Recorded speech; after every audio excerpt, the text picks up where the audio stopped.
Nearly 3 decades ago, work had begun on a machine that could punch a hole right through the fabric of reality, a hole straight through to another reality and beyond.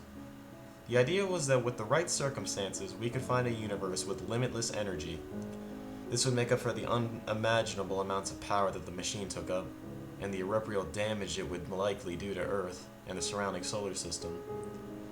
But if we found a universe at the very beginning of its creation, we'd have unfathomable amounts of raw, undefined energy that'd last for a couple billion years, and at the same time, scientists would be able to study universes that followed entirely different laws of physics from our own.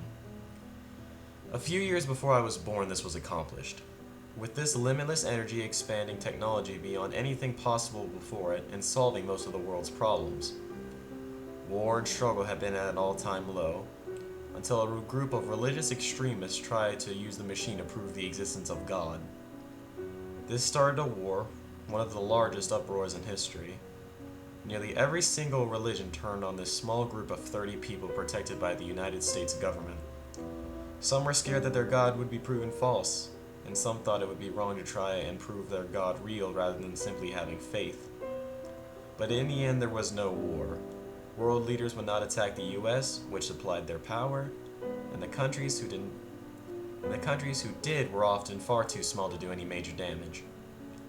The machine was set to search for a universe with the coordinates of various holy numbers from the Christian Bible. For weeks it searched, finding nothing. Different combinations inputted every time a search failed. Until a little over 4 months ago, January 19th, 2234, we found heaven. There was nothing else it could be. It was a reality of endless sky, nothing but clouds, and blue as far as the eye could see. As far as any creature, machine, or natural entity could go, the air was breathable, fresh, and sweet even. And the light was dim, but not too dark to see.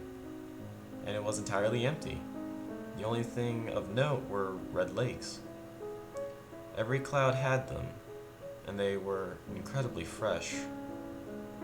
They were still rippling. Upon entering the universe, some, in fact, hadn't even fallen to the ground yet. The first 3 even claimed that they looked humanoid for a second.